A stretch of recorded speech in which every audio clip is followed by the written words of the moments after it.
All right, back here for the fourth and final hour, Thursday edition of Bernie and Sid in the morning here on 77 WABC. Later on this hour, the very funny Bob Saget, who, of course, was great on Full House. But I got to tell you, he's a brilliant stand-up comic.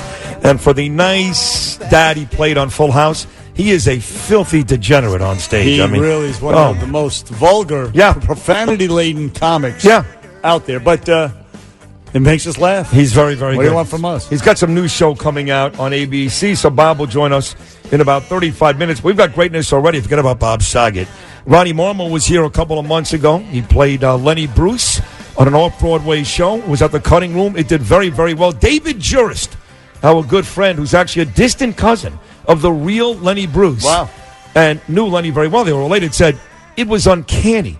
He said he was watching on stage, and Ronnie may have been his cousin. That comes from a guy who was related to Lenny Bruce. That's how brilliant he was. And the good news is they're coming back now, a second run, a nicer venue than the last one, with the help of Joe Mantegna, I think. Here he is, the great Ronnie Marmo. Hey, Ronnie. Hey, fellas. Welcome. How you doing? How are you? Good. Joe is still directing the play, for sure. He's directing the play. Yeah, what do you want him to be in? It's a one-man show, Sid. Tell him to write you a check for $50,000. Well, listen, actors act, producers produce, and directors direct. So where is us? So tell everybody you were at the Cutting Room last time. Yeah. Where's the new venue? We're moving to a place called The Box. Nice. It's on Christie Street. It's fantastic. This place, it's a theater of variety. It's incredible. It's wait till you see this place. And Lenny would have hung here. It's got an incredible reputation. Didn't you buy drugs down there? The ones at Christie Street, right? Was that you? That's where we used to go. Yeah. I had nothing to do with that. I was home that night sleeping. We're not implicating you, Ronnie. No, please, I wasn't there. No, but so Lenny Bruce, this new venue, and it's fraught with some controversy. I mean, you speak as Lenny Bruce used to speak. Yes, which is not cool these days. Since I've seen you guys, we did 62 performances at the Cutting Room, which was a huge blessing. But Lenny Bruce is sadly, he's still timely, man. First Amendment, free speech. We're still dealing with these same issues, right? More than ever. In fact, I follow you. Sid's my pal, and I follow him all over the place. Sounds like you got a problem every 12 minutes. You know what I mean? I may disassociate myself. I'm starting to consider he that. thrives on. He loves it. Like Lenny Bruce, I don't care. I mean, I don't think I ever say anything that would cost me my job. I don't think. But I know there's a lot of people that feel the way I do, and Bernie does, think the way we do, want to say it, and I have designated myself as that guy. And if it's fraught with peril, like Bernie likes to say, then it is what it is. Because guys like Lenny Bruce, that's all he did. Listen, he was a truth seeker, and he held a mirror up to society. And if you're not if there's no conflict in the conversation, nobody's interested anyway. Right. So I think you're smart, Sid, because who wants? If everything's pleasant, who cares? I want to go do exactly right. There's a reason they have the news. Boring. You know what I mean? Yes. So hey, Bernie, you're a guy when it comes to stand-up comics. He's done some stand-up comedy. It's very funny. So you know the history of these guys. Your opinion, Lenny Bruce, top what? Oh, definitely top 10. Top 10. Top 10. Not top 5? Top 2. Are you guys nuts? No, he likes Rodney. He likes Rodney Dangerfield. But Rodney could do what he does because of Lenny. He was social commentary. He was a satirist. There's a difference between those guys and the flat-out comics. And so he's up there with the George Carlins of the world. I would say top 3. Yeah, Carlin and Pryor. They actually had a big they had a poll, and Lenny I think was top, and then it was Carlin, then Pryor in terms of that. But listen, Rodney Dangerfield. I love those guys, but they do what they do because of Lenny. And Lenny used to be a joke teller, and then one day he started making the band Jackie laugh. Martling came into the business. He's like, I'm out of here. I can't beat him. Well, Carlin, it's amazing because who knows what Carlin's career would have turned out like if Lenny had lived, because Carlin basically picked up the torch and kept going. You know what I mean? Yeah, sure. So I wonder what Carlin would have done had Lenny stayed. By the way, I was a personal friend of George Carlin. Really? I knew him. I worked with him one time, a couple of times actually, and he was a frequent guest on the I Miss the Morning program. Bernie's like, I was a personal friend. My cousin once knew a guy who knew No. You know what? He actually sent Imus a letter one time where he talked very highly of me and Bernard. Really? Yes, he did. That's he did. I saw George a few times live. What a crazy. So how do you then take a guy like Lenny Bruce, who was a pioneer, no question, and you're right, a lot of the guys that enjoyed success after him enjoyed it because of him, but how do you get a new generation of folks, these moronic kids today, these millennials, these assholes, how do you get them interested in a guy like Lenny Bruce? Can you say asshole? No, you can't. Don't say it again. Oh, geez.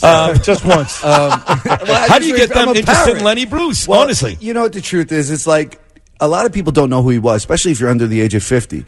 But so what you do is we have to bring him to the show. They have to see who this man was. And they just, the bottom line is First Amendment free speech. We're still dealing with this. I mean, in fact, I think this play would do really well if I toured the colleges, the campuses, because there's so much drama going on right now and what you can say and what you can't say on these college campuses. So as far as I'm concerned, these kids need to be schooled about Lenny Bruce and what this country was like just 50 years ago. Absolutely, man. Just free speech. Everybody has a point of view.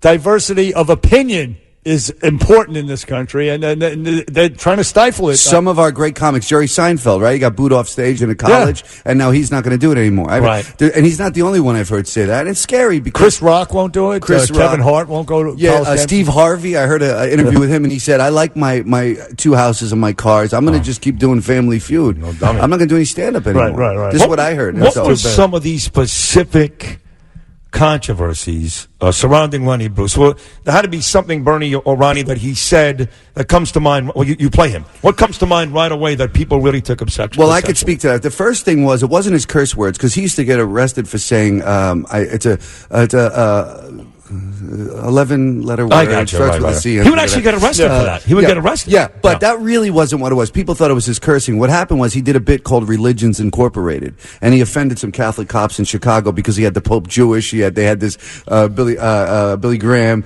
They had this little office on Madison Avenue. It was called Religions Incorporated. That pissed them off. And then what took it to another level is he did this thing about the Kennedy assassination. He came on stage and he showed Time magazine and that famous picture of Jackie Kennedy leaning forward to get out of the car. Yep. And he was like, so was she hauling ass to save her ass, or was she was she trying to get help? That was the debate. And Lenny goes, no, man, she was trying to save herself, right? He said, I don't want my daughters thinking it's not okay to run if you're scared. But now Time magazine saying it's not. Well, anyway, they got offended. How can you talk about Jackie Kennedy like this? Right. And that was like, they were like, that's it.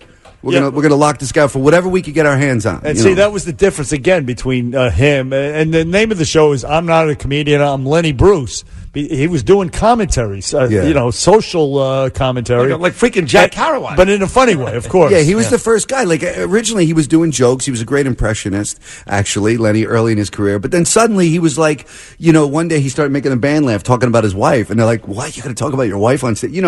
Everybody does that now, but he was the guy. Yeah. And so they're like, what do you mean you're going to talk about your personal life? And all of a sudden, it was like crazy. Yeah. Then he made the band laugh. Then he finally turned around to the audience and just started riffing, and that was the end of it. So Ronnie Marmo at the Box on Christie Street.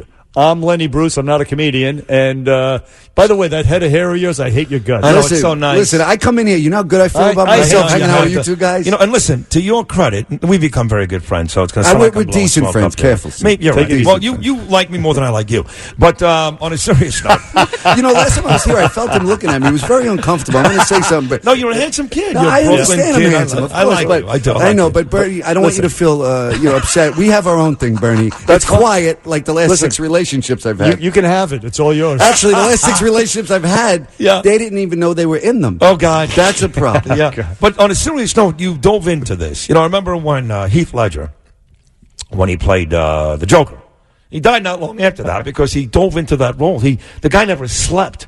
The guy, he lived, eat, and breathed the Joker. And that's why he won the Academy Award. He was brilliant. You have really almost transformed yourself into Lenny Bruce. I know you don't sleep and you travel back and forth, so you're great on stage, but it's clearly taken its toll. So what are you going to do? Absolutely. Well, I don't know. What am I going to do? I'm going to come live at your house. That's what I'm going to do. No, you dove in, right? I mean, you become him. It's true. 2 years ago, I had all my own opinions, and now that I've mixed my heart with Lenny's heart, I'm not really clear what I think anymore. Do you know what I mean? That's hilarious. No, but it's true. Yes. My heart doesn't know I'm acting, right? So I keep putting that.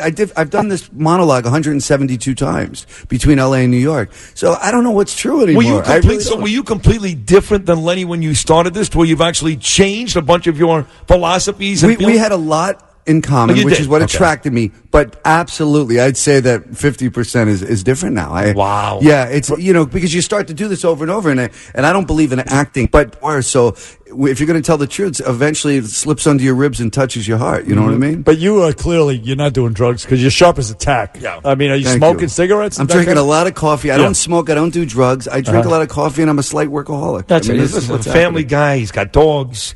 And he's surrounded. I got a dog. He got a dog. Every time I call him, he's at some pet place with his dog. But you're surrounded. Listen, every great performer will tell you this. As good as a performer is, they need to be surrounded by great people, like Bernie and I. We were surrounded by great people. Chill's great. Matt's great. Brent Rapp, for example, is really the better half of you two. Without her, you got nothing. Yeah, she's a monster, man. Yeah, that she woman, works her ass off. I always thought I was the hardest working person. Well, you are very hardworking. Thank seriously. you, but she is like, we are neck and neck. I mean, that woman Yeah. just doesn't stop, which is a big blessing. And she helps promote the show, and she helped put She's this new one huge. together. I mean, her backbone to this show is absolutely necessary.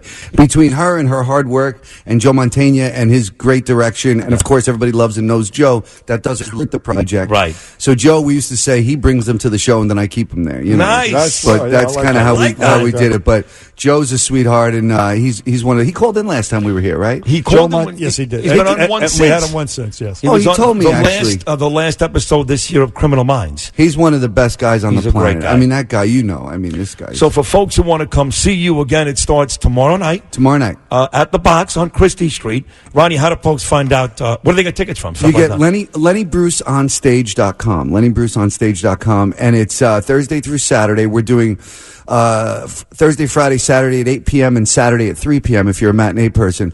This place is crazy. And I added an element to the show. So if you think you've seen the show, you have not seen the show. I've added a woman named Pearls Daly to the show. I'm not going to say too much, but I'm going to show you a picture. It's going to make you throw up right now. Oh, my God. Yeah. just so you know, you probably will never get a chance to talk to her, Sid. I'm just saying. It's not happening. I don't want There's to. no chance, but I've added... look at that. I've added a special feature to the show. Pearls Daily brings the house down. I'm going to leave it at that, but if you've seen it, you haven't yet. LennyBruceOnStage.com. By the way, Ronnie Marmo is a Brooklyn kid. What part of Brooklyn? Originally Prospect Park. Okay, there you go. Now all the yuppies live there. He's another one like, who's that rapper that was in a couple of weeks ago? He moved out to Los Angeles. Oh, what's his name? Curtis Blow. Curtis Blow. Yeah, he's another one that loves New York so much that they moved to L.A. Listen, I'm going to start a rap group called myself Italian Ice. Beautiful.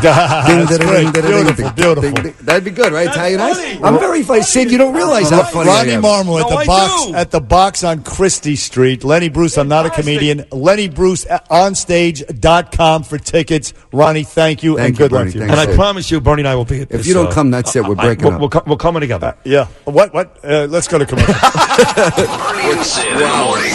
Brooklyn's own new podcasts are up now. Russ Salzberg's Get a Load of This. Sitting on the stoop, shooting the breeze. Download